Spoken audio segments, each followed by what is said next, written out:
अस्सलाम वालेकुम। उम्मीद है आप लोग सब खैरियत से होंगे, अच्छे होंगे। आज हम जो टॉपिक पढ़ने जा रहे हैं वो चैप्टर नंबर 12 का, जो आपका इलेक्ट्रोस्टैटिक चैप्टर स्टार्ट किया हुआ है आपने, उसमें हम पढ़ेंगे इलेक्ट्रिक फ्लक्स के बारे में। इलेक्ट्रिक फ्लक्स क्या है? तो बेसिकली फ्लक्स वर्ड जो है वो आपका लैटिन वर्ड है जो फ्लो से निकला है। अब इस इलेक्ट्रिक फ्लक्स को हम डिफ़ाइन करते हैं। इलेक्ट्रिक फ्लक्स को हम कैसे डिफ़ाइन कर सकते हैं वो देखें। इलेक्ट्रिक फ्लक्स बेसिकली आपको बता रहा है number of electric field lines जो किसी भी यूनिट एरिया से पास करती हैं, वो आपको इलेक्ट्रिक फ्लक्स दे देती हैं। फॉर एग्जांपल ये देखिए, ये आपका इलेक्ट्रिक फ्लक्स है, इलेक्ट्रिक फील्ड लाइंस हैं, इलेक्ट्रिक फील्ड लाइंस हैं। और अगर आप एक यूनिट एरिया लेते हैं, फॉर एग्जांपल आपने यूनिट एरिया ये लिया, अब ये देखें इस यूनिट एरिया में से number of electric field lines जो पास कर रही हैं वो डिफरेंट होंगी। अगर इसी एरिया को उठा कर मैं इधर रखूँ, ऐसे कहीं इधर,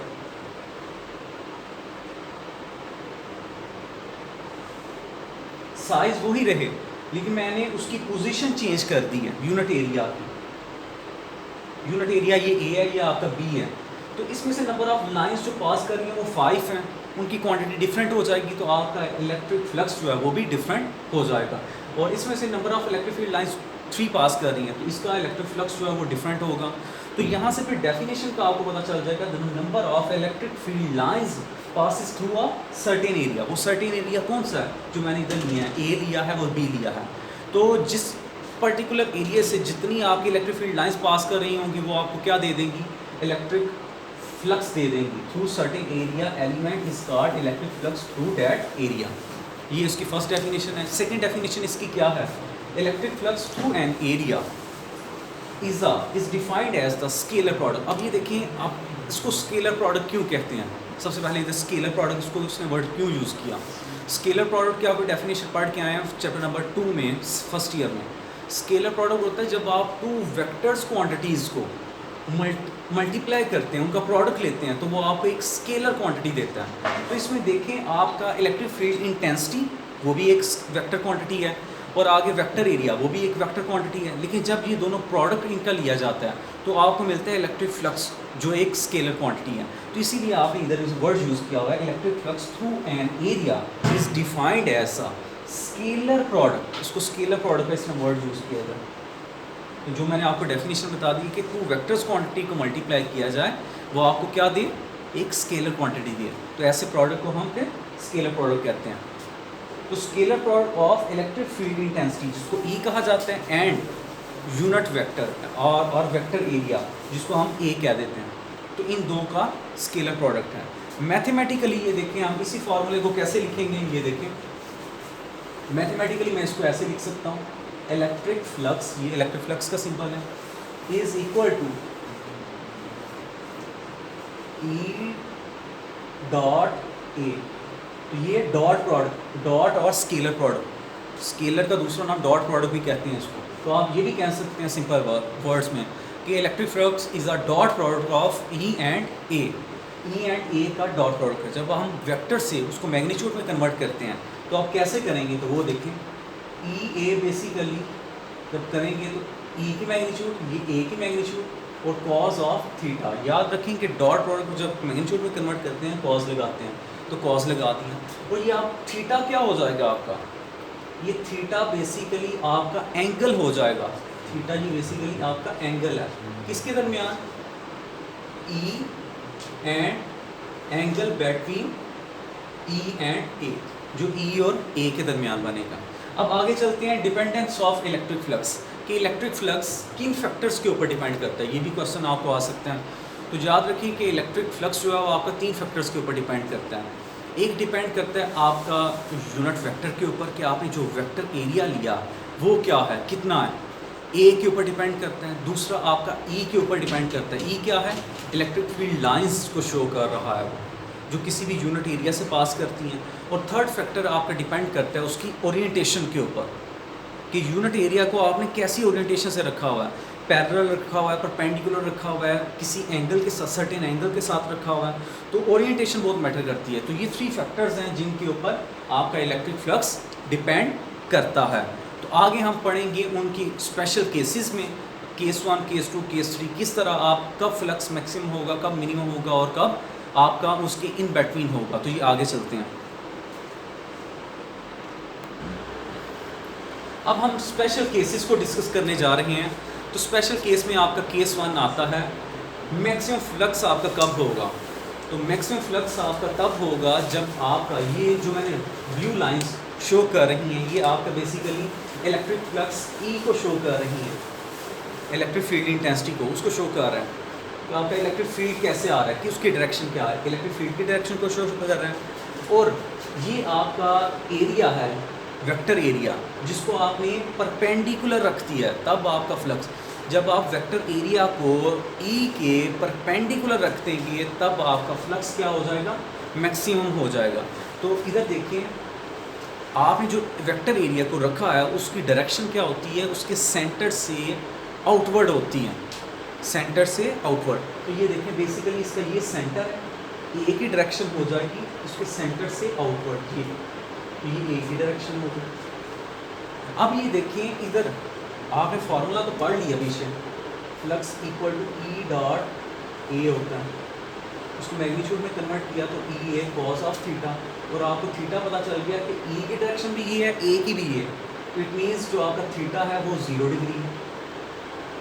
जब 0 डिग्री है तो इसमें पुट कर दें ई ए कॉस ऑफ 0 डिग्री, और कॉस 0 1,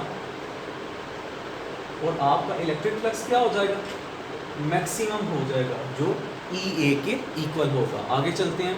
तो आपका मिनिमम फ्लक्स कब होगा, जब आपने वेक्टर एरिया को उस इलेक्ट्रिक फील्ड के साथ पैरेलल रख दिया। तो मैं ये आपको कुछ ये देखें, फॉर एग्ज़ाम्पल ये आपका बुक का फ्लक्स ही है, तो इसको समझ लें कि ये आपने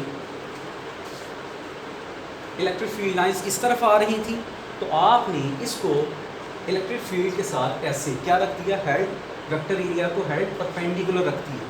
तो जब परपेंडिकुलर रख दिया तो ए की डायरेक्शन क्या है, इसके सेंटर से ऐसे आउटवर्ड, ई की डायरेक्शन तो ऐसे आ रही है हॉरिजॉन्टल, आपने इस वेक्टर एरिया को परपेंडिकुलर रखा तो ए की डायरेक्शन होती है सेंटर से आउटवर्ड ऐसे। तो एंगल क्या बन रहा है दोनों में, थीटा 0।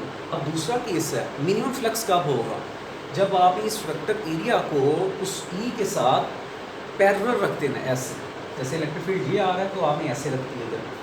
तो अब ए की डायरेक्शन क्या होगी, इसके सेंटर से आउटवर्ड, ये सेंटर से आउटवर्ड अपवर्ड हो जाएगी। तो ये केस है, ये देखें ई की डायरेक्शन तो ये इस तरफ आ रही है, ए की डायरेक्शन सेंटर से आउटवर्ड, ये ए की डायरेक्शन। तो अब ये देखें ई और ए में एंगल क्या बन रहा है आपका, 90 डिग्री। तो इधर मैं पुट करता हूँ इसको, ये देखिए flux equal to E dot A and E A cos of theta, theta आपका इस केस में 90 डिग्री बन रहा है। पुट करें इसको, ई ए कॉज ऑफ 90 डिग्री, और कॉस 90 क्या होता है आपका 0, और आपका इलेक्ट्रिक फ्लक्स क्या हो जाएगा 0, जिस वजह से मैं कहूँगा फ्लक्स क्या है फिर मिनिमम। अब थर्ड केस डिस्कस करते हैं, when area is inclined at an angle. अब आपने जो वेक्टर एरिया लिया है, ना आपने उसको परपेंडिकुलर रखा है ना उसको पैरेलल रखा है, बल्कि उसके साथ वो एक एंगल बना रहा है। ये देखिए, ना आपका इलेक्ट्रिक फील्ड ऐसे परपेंडिकुलर है ना ही आपका पैरेलल है, बल्कि कुछ एंगल बना रहा है ऐसे। तो इस केस में क्या होगा, ये देखिए उसके सेंटर से आउटवर्ड, इधर आपका थीटा जो है वो आपका 0 से 90 के इन बिटवीन होगा। तो आप जनरल लिख सकते हैं इधर, फिर उसको flux equal to E dot A and E A cos of theta, और थीटा आपका होगा इन बिटवीन। अगर आपका थीटा हो 45 बन रहा हो, इधर आपसे एक क्वेश्चन हो सकता है कि किस एंगल के ऊपर आपका इलेक्ट्रिक फ्लक्स मैक्सिमम और मिनिमम के इन बिटवीन होगा, थीटा 0 के ऊपर, 30 के ऊपर, 60 के ऊपर, 45 के ऊपर। तो वो देखें ई ए कॉज ऑफ, अगर मैं इसको रख दूँ कॉज ऑफ 60 डिग्री, तो ये देखें cos 60 क्या होता है आपका 1/2, तो आप कह सकते हैं EA/2 हो गया। इस केस में आप देखें आपका फ्लक्स थीटा 60 के ऊपर आपका फ्लक्स हाफ रह जाएगा, तो ये आ गया आपका EA/2।